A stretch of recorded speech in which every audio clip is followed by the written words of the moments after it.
Bueno, el tema que me pidieron va a superponerse inevitablemente con muchos de los conceptos que ya han escuchado excelentemente bien de los colegas anteriores. Pero esto sería cómo entendemos toda esta serie de trastornos neuroinmunológicos de los que han escuchado diferentes características clínicas y radiológicas en los pacientes pediátricos. Y en los chicos, cualquiera de estas enfermedades se va a presentar con tres grupos de síndromes diferentes.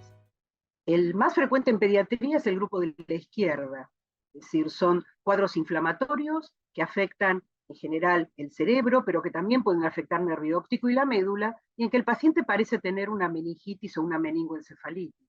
Y esa es la encefalomielitis diseminada aguda, que claramente es predominante en pediatría y menos frecuente en la edad adulta. Pero este grupo de enfermedades neuroinflamatorias también pueden tener una distribución más localizada, como toda la línea central en verde, y afectar solo el nervio óptico, como la neuritis óptica, o solo la médula, o solo el área postrema en el tronco encefálico, o dar otro síndrome de tronco encefálico diferente, o afectar el cerebro sin provocar encefalopatía. Y el grupo de la derecha, que también es muy frecuente en pediatría, es tener combinación de los síndromes anteriores sin encefalopatía clínica. Entonces, esto es más frecuente en pediatría que lo que es en adulto. Entonces, en un primer evento neuroinflamatorio aislado, a veces es muy difícil confirmar cuál va a ser el diagnóstico final del paciente. Nuestra obligación es muestras, hacer todos los estudios diferenciales posibles, tratarlo rápidamente con antiinflamación aguda y luego sí, de acuerdo a la evolución y a los hallazgos de laboratorio y de neuroimagen, poder pensar en un diagnóstico. Entonces, de todo este espectro de debut clínico, claramente la encefalomielitis diseminada sigue siendo la más frecuente en pediatría y sobre todo en el paciente prepuber, en el paciente más pequeño, menor de 11, 10 años. Una vez que seguimos en el tiempo a los chicos, ahí viene toda la posibilidad de combinaciones diferentes, sea que partimos de una neuritis óptica o una mielitis aguda, o que partimos de una encefalomielitis, o de cualquiera de los síndromes combinados sin encefalopatía asociada, que puede finalmente definirse en enfermedades recurrentes o monofásicas y caer en la categoría de múltiple neuromielitis óptica asociada a anticuerpos anti-MOG, como MOGAD, o permanecer con el diagnóstico de encefalomielitis diseminada cuando el paciente no tiene nunca más en el seguimiento eventos nuevos. Vamos a simplemente recordar los conceptos que ya han hablado mis colegas. El concepto de encefalomielitis diseminada aguda lo que está definiendo es un paciente que tiene déficit multifocales, neuritis óptica o una hemiparesia o una dificultad para el equilibrio que se llama ataxia, en el contexto de un compromiso de la conciencia. El paciente empieza a estar más somnoliento y compromete el estado de alerta. Y la resonancia revela esa distribución inflamatoria multifocal que define el diagnóstico. Si solamente se inflamó el nervio óptico, hablamos de neuritis óptica, entonces los chicos van a referir el dolor a los movimientos oculares, perderán visión, previamente tuvieron algo de visión borrosa en ese ojo, y además identifican en el examen neurológico que no reconocen bien el rojo. Y en el fondo de ojo puede ser este normal o ver un edema del disco óptico. Esa neuritis óptica puede presentarse sola, es el único síndrome de presentación, o puede asociarse a mielitis. Sería un fenotipo de debut tipo neuromielitis óptica. Es simultánea la afectación de las dos topografías. O afectar la médula espinal únicamente. Entonces es la mielitis aguda, que les hablaron en 3 charlas atrás, donde van a tener compromiso motor y sensitivo en uno más miembros, y frecuentemente hay disfunción de esfínteres, pérdida del control esfinteriano asociada. En los chicos también es indiferente, esto ocurre, es la expresión muy similar en adultos que en chicos. La mielopatía más particular, que es la mielitis flácica aguda, que también tuvieron la charla, más asociada a una etiología infecciosa que neuro o autoinmunitaria, pero sí tiene un componente inflamatorio, es una pérdida más rápida, tono, pérdida de la fuerza y abolición de los reflejos, donde hay un compromiso predominante motor porque esa es la localización en la médula. Tronco y cerebelo es otra topografía muy frecuente en pediatría, y entonces tendremos allí una alteración del equilibrio como es la ataxia, o compromiso de pares craneanos como es debilidad facial, o estrabismo porque se comprometen los oculomotores. Y el particular cuadro de encefalitis autoinmune, en la cual también hay un compromiso de la conciencia, sería el otro extremo de la encefalomielitis diseminada, pero aquí domina la presencia de convulsiones. Entonces el paciente tiene crisis focales recurrentes hasta desembocar en lo que llamamos estado de mal epiléptico. Faltaría entonces definir MOGAD, pero acaban de tener la charla, y lo interesante es que el espectro clínico de MOGAD reúne prácticamente todas las entidades de las que hemos estado hablando durante la tarde. Disóptica, mielitis, encefalomielitis diseminada aguda, síndrome cerebral, mono o polifocal, pero sin la encefalopatía, si no sería encefalomielitis, un cuadro de tronco, cerebelo o simultáneamente de los dos, y la encefalitis cortical con convulsiones. En pediatría, el debut de neuritis óptica es más frecuente, como ocurre en el adulto, pero en los adolescentes, en el paciente postpuberal. Y en los niños más pequeños, prepúberes, predomina la encefalomielitis diseminada. Aquí viene, digamos, la expertise del neuropediatra que va a examinar a ese chico. Los chicos no van a relatar espontáneamente muchos de sus síntomas, entonces es interesante saber cómo interrogarlos, cómo conseguir su colaboración y luego examinarlos profundamente. Puede ser que no indiquen para nada, que tiene el compromiso visual y el dramático cuadro de mielitis con el que ingresan con cuadriplejía hace desentender al pediatra de admisión que el paciente además tiene nervio óptico comprometido. Así que siempre hay que mirar el fondo de ojo y tratar de que colabore para que nos lea la cartilla o de dibujitos o la cartilla de letras o números. Sacar sus reflejos, explorar la fuerza muscular y también explorar el compromiso de otros nervios craneanos. Y finalmente también explicarle que vamos a tener que ponerlo en una máquina, que es el resonador magnético, que es una herramienta fundamental en la neuroimagen como herramienta diagnóstica, una de las más importantes que contamos los neuropediatras para poder ubicar a los chicos en las diferentes categorías diagnósticas. Y muchas veces piensen, lo digo también a los padres, que nosotros tenemos que sedar o anestesiar al paciente pediátrico para poder realizar el estudio de resonancia magnética. Y esto es porque son estudios largos. Siempre nosotros ante un primer evento, aunque solo sea una neuritis óptica, exploramos el neuroeje en su totalidad. Así que la resonancia, a mi criterio, siempre debe incluir cerebro, nervios ópticos y médula espinal completa. Por eso el paciente es frecuentemente sedado o anestesiado, sobre todo cuando es menor de 11 años. Siempre, además, si al paciente lo vamos a anestesiar, no podemos hacer el estudio en una máquina que tenga una potencia menor a 1.5, porque no va a ser útil para poder diferenciar lesiones. Así que el ideal es un equipo 1.5 y mucho más si se cuenta en la región o en la ciudad donde esto ocurre, un 3.0 Tesla. Y siempre sometemos a los chicos, sobre todo en el primer evento clínico, a todas las secuencias, aplicando además gadolinio endovenoso porque es de enorme utilidad diagnóstica. Bueno, esta parte de la charla también la acaban de escuchar.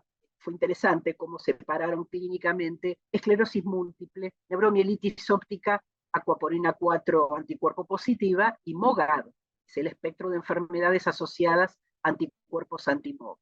Ahora yo les muestro imágenes de chicos que tienen las tres entidades, para que vean que la diferencia que les acaban de explicar en adultos se replica en el paciente pediátrico.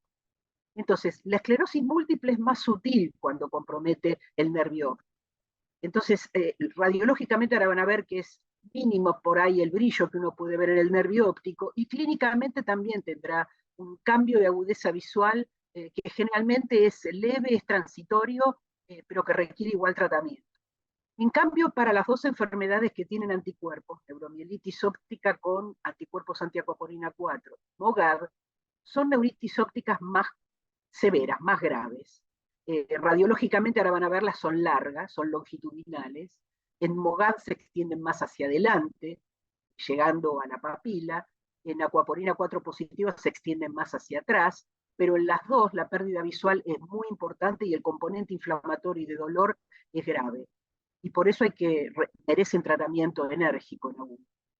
Estas son todas imágenes de chicos del Hospital Garrahan que tienen esclerosis múltiple a la izquierda, neuromielitis óptica en el medio y MOGAD a la derecha. Entonces, en esclerosis múltiple, el brillo del nervio óptico puede ser tan sutil como ese que ven ahí. Y si el equipo es de baja resolución, puede no verse incluso. y tiene más rédito ir a buscar en el cerebro las placas típicas de esclerosis. En neuromielitis óptica, con anticuerpos antiacuaporina, en cambio, es más rotunda la inflamación del nervio óptico. Se llama neuropatía óptica longitudinal, porque toma más del 50% de todo lo largo del nervio óptico. Y se proyecta más hacia atrás porque compromete esta parte de la vía óptica que se llama quiasma.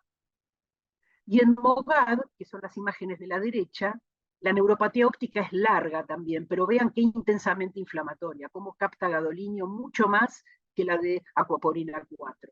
Y en el fondo de ojo es muy frecuente que veamos papilitis, o sea, una inflamación de la cabeza del nervio óptico bilateral, cosa que nunca presenta un paciente con múltiple y es excepcional en los pacientes con neuromielitis óptica por acuaporina 4. El compromiso de la médula también se les explicó cuán diferente es entre esclerosis múltiple, neuromielitis óptica, acuaporina 4 positivo y MOGAD. En los chicos es igual. En esclerosis múltiple son mielitis cortas, chiquitas, menos de 3 segmentos vertebrales, son parciales, no toman toda la sección de la médula, o predominan los cordones posteriores o bien laterales, pero igual requieren tratamiento en agudo. Las dos enfermedades que cursan con anticuerpos se caracterizan por tener lo que se llama mielopatía longitudinalmente extendida. Todos le ponemos siempre la sigla en inglés, longitudinal extensive transient myelitis. Mielitis largas, más de 3 metámeras, mucho más largas para neuromielitis óptica con acuaporina 4 que para MOGAD. MOGAD también son longitudinales, pero suelen ser múltiples, más de un segmento medular comprometido, y muy frecuentemente el cono. Y aquí lo ven en las imágenes. Para neuromielitis óptica por acuaporina 4, este chiquito de 5 años tenía toda la extensión de la médula comprometida, desde el dorso del bulbo hasta abajo. Todo ese segmento blanco que ven adentro del cordón medular es patológico. Y si cortamos axialmente esa médula, como si fuese un salamín, vemos que todo lo blanco central, que llega casi a la periferia, es una médula que compromete casi toda la sección del cordón medular. En MOGAD también son mielitis largas, por ejemplo, aquí tenés más de 3 metámeras comprometidas, aquí es más corta, pero vean que en el mismo cordón medular hay más de un segmento comprometido, son múltiples. Y frecuentemente el cono, si no lo vemos comprometido radiológicamente en T2 o en FLAIR, con gadolinio va a tener todo este brillo pericono, que parece que con un lápiz le dibujamos el cono medular. Por eso es tan frecuente que los chicos tengan que estar con una sonda vesical, como revela acá la resonancia magnética, porque pierden el control esfinteriano. Y como se compromete bien el centro de la médula, dibuja lo que se conoce como el signo de la H. La contrapartida es esclerosis múltiple, donde la mielitis es corta. Es un segmento pequeño de médula espinal, responde generalmente bien al tratamiento, y acá ven en el corte axial cómo toma bien un cordón lateral. Este es un paciente adolescente de nuestro hospital de 12 años. El compromiso de cerebro y tronco en el paciente pediátrico es quizás lo que marca la mayor diferencia. Para el caso de esclerosis múltiple no hay diferencia con el adulto. Las lesiones son típicas, son pequeñas, ovoides, con una distribución muy característica, bien descrita en esclerosis múltiple. Para acuaporina 4, que provoca un cuadro de neuromielitis óptica, la resonancia puede ser normal, la resonancia cerebral, y vamos a tener que ir a buscar el brillo en el recorrido de esos canales de agua que van más periependimarios, que van rodeando los ventrículos laterales o rodeando el cuarto ventrículo. Pero en MOGAD, las lesiones, además de comprometer tronco y cerebelo, dan lesiones en los chicos. El parénquima cerebral tumefactiva, son muy grandes, son claramente diferentes. Entonces aquí las tienen. A la izquierda es la típica imagen de una esclerosis múltiple. Estas son dos pacientes adolescentes del hospital de 12 y de 14 años con lesiones típicas, ovoides chiquititas distribuidas en la sustancia blanca que pueden captar gadolinio. En el tronco también van a ser pequeñas. En el medio está neuromielitis óptica con anticuerpos antiacuaporina 4. En el cerebro, como ven aquí, la resonancia en la foto inferior va a mostrar una sustancia blanca sana, donde no hay lesiones. Sin embargo, en este otro niño de 5 años tenía numerosas puntiformes, parecen dot-like lesions. Pero lo que es clásico es rodear el epéndimo, rodear aquí el epéndimo rodeando el cuarto ventrículo, con lesiones que son muy inflamatorias. Y la contrapartida es a la derecha MOGAD, que en los niños más pequeños, sobre todo, da estas lesiones enormes que se denominan pseudoleucodistróficas, porque realmente parecen una enfermedad hereditaria que afecta a la sustancia blanca, cuando no, esto es una enfermedad autoinmune adquirida. En el tronco también son muy inflamatorias, como en esta mesencéfalo totalmente comprometido del lado derecho. Esto hace que los chicos rápidamente entren en coma. Y también con muy activa captación de gadolina. Entonces, las tres patologías tienen imágenes muy diferentes. No solo la neuroimagen, uno puede también algunos síndromes específicos pensar en una etiología determinada e ir a pedir el anticuerpo particular. Entonces, en los casos de encefalitis, en el que el paciente tiene estatus epilépticos, convulsiones focales recurrentes, además de un compromiso de la conciencia, uno va a pensar en las encefalitis por anticuerpos de superficie neuronal, como es el NMDAR, que les habló el doctor Carlos, pero hay que pensar también en MOGAD. O sea que siempre hay que pensar las dos alternativas. NMDA se pide en líquido cefalorraquídeo y MOGAD, el anticuerpo contra MOG, se pide en sangre. Entonces, si tengo un paciente con encefalitis, con una radiología que me revela este compromiso cortical, en los chicos es bilateral, que les mostró la doctora como ejemplo de encefalitis por MOG, era más unilateral, es el cuadro más típico del adolescente mayor y del adulto. Pero en los pacientes más pequeños la encefalitis es bilateral. Aquí lo que tengo que ir a buscar es el anticuerpo anti-MOG definitivamente. Y tengo que pedir que me preserven muestras de líquido. Lo pido en sangre y si me da negativo, mando el líquido que tengo preservado, porque seguro que después empecé a tratar al paciente para que busquen en líquido la presencia de anticuerpos anti-MOG. Y las imágenes de la derecha es el seguimiento del mismo chico, porque este es uno de los fenotipos de MOGAD que no tiene buen pronóstico. Estas formas de encefalitis focales, corticales tan difusas, suelen hacer necrosis laminar y dejar focos residuales que provocan una epilepsia residual sintomática, y porque además suele evolucionar como una forma recurrente, no siempre como otra encefalitis, sino frecuentemente con una neuritis óptica después de haber tenido una encefalitis con anticuerpos anti-MOG o con una mielitis longitudinal después de haber padecido una encefalitis con anticuerpos anti-MOG. El segundo fenotipo, que es más radiológico, son chicos con encefalomielitis diseminada aguda, como este paciente mío de 4 años, que luego repite un año después y 3 años después, con lesiones tumefactivas enormes, hasta mostrar esta de aspecto pseudoleucodistrófico. El único anticuerpo involucrado en una evolución de este tipo es el anticuerpo anti-MOG. Claramente, este chico siempre pensamos que era un MOGAD, y aunque lo inmunosuprimimos después del segundo evento, y cambiamos a satioprina rituximab después del tercero, ha seguido repitiendo porque es una de las formas recurrentes más rebeldes de tratado, más refractarias. Y el tercer fenotipo que orienta a pedir un anticuerpo en especial son los vómitos recurrentes, hiporrecurrente o náusea.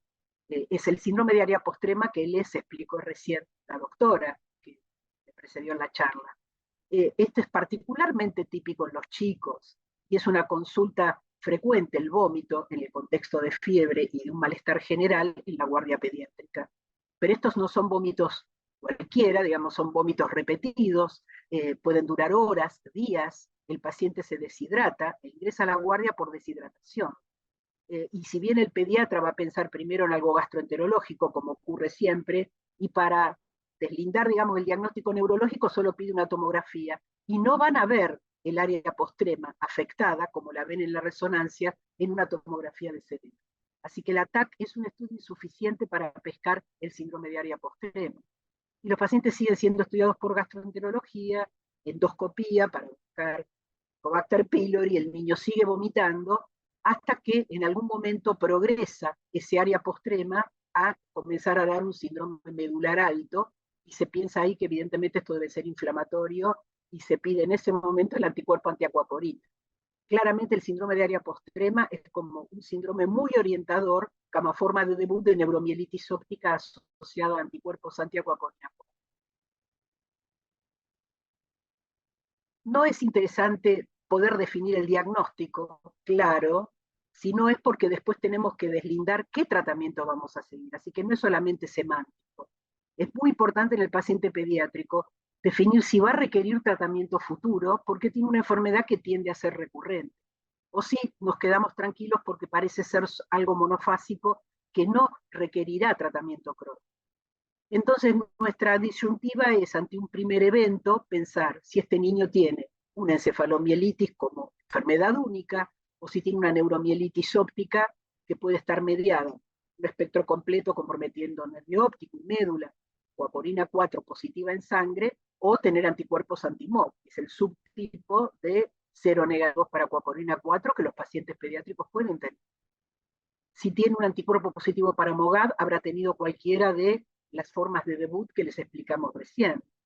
También puede ser el primer evento de una esclerosis múltiple, pero en este caso el espectro clínico de una múltiple en pediatría tiene también las tres etapas que también puede cumplir el adulto, que es tener el evento radiológico aislado cuando todavía no tuvo ninguna clínica, tener un síndrome clínico aislado, que es el primer evento clínico, y desarrollar luego la forma más frecuente en los chicos, que es la esclerosis múltiple recaída de presión.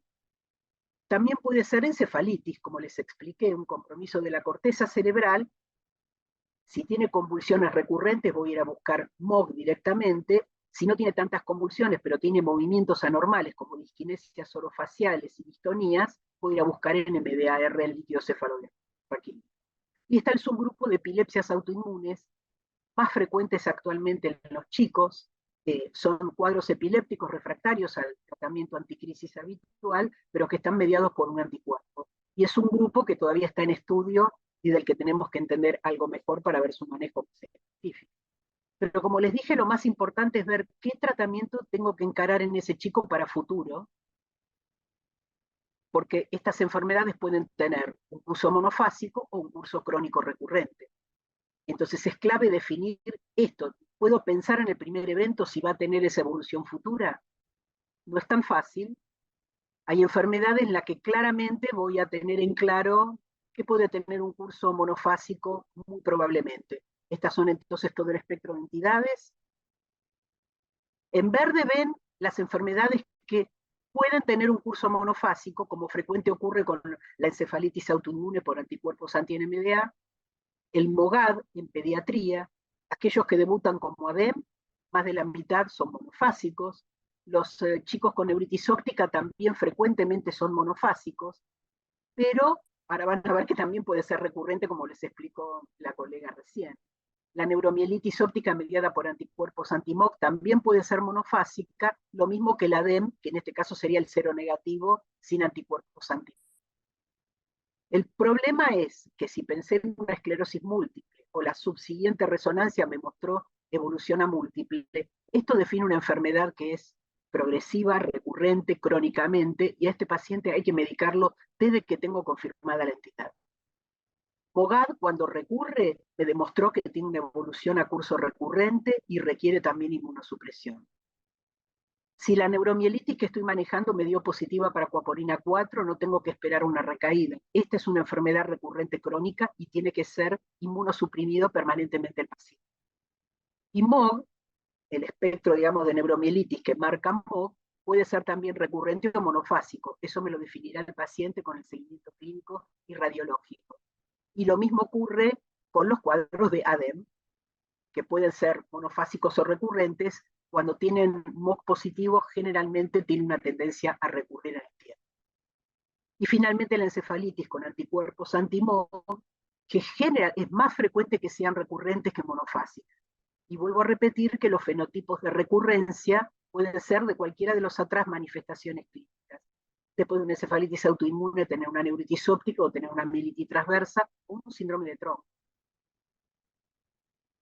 El otro problema que tenemos los neuropediatras es que hay todo un espectro de entidades diferentes, de diagnósticos alternativos, que tenemos que ir a buscar antes de definir el diagnóstico final del paciente, porque también todas estas entidades requieren tratamientos distintos, como es estas leucoencefalopatías que están solamente asociadas a hipertensión arterial. Entonces acá ni hay que usar corticoides ni ninguna supresión, hay que normalizar la presión del paciente.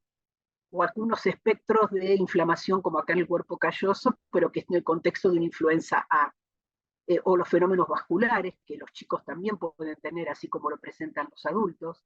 aquí arriba o aquí abajo, como esta arteriopatía focal. Esto también es vascular en un paciente con varicela. Y también pensar que los chicos, aunque presenten con un déficit unilateral, y los tratamos con corticoides pero no mejoran, y la nueva imagen muestra que la lesión está empeorada, también la posibilidad de un tumor siempre está candente. En este caso era un glioma difuso supratentorial del paciente.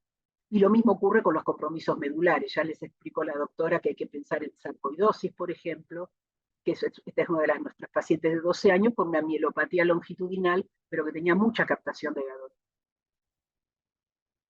Como mensajes finales, porque si no sería una hora más de charla por lo menos. Los trastornos neuroinmunológicos que les mostré en edad pediátrica, aunque todo el grupo está denominado como raros, son de identificación creciente. Obedecen a diferentes mecanismos patobiológicos, como les explicó el doctor Carlos. Algunos tienen activación periférica de células que están luego dirigidas al sistema nervioso, como es el ejemplo típico de esclerosis múltiple. Otras tienen un fenómeno de neuroinflamación mediada por anticuerpos, primariamente astrocitopatía como neuromielitis óptica, mediada por acuaporina 4, primariamente desmielinizante como MOGAR.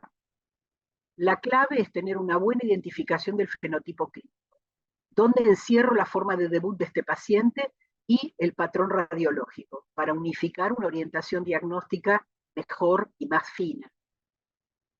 Si orienté el diagnóstico más fino, comienzo a sacar las muestras, líquido, suero, neuroimágenes más ampliadas si son requeridas, y guardar suero y líquido para ulteriores exámenes, porque inmediatamente después empiezo el tratamiento temprano del evento agudo, crítico para no dejar a este paciente con discapacidad residual, y me planteo ya, si empiezo a recibir resultados, si debo iniciar tempranamente tratamiento crónico preventivo de recaída. Y si el paciente, después que lo traté de manera aguda, agresivamente, no está respondiendo de la manera adecuada, o si respondió inicialmente, pero en la evolución los hallazgos de la resonancia van empeorando o tienen hallazgos atípicos, siempre tengo que volver atrás y repetir o volver a cuestionarme el diagnóstico final cada vez que la evolución no sea la que yo espero, porque entonces he tenido una orientación diagnóstica equivocada. Les agradezco mucho la atención. Este es mi hospital, el Hospital de Pediatría Garraham en la ciudad de Buenos Aires. Buenas tardes.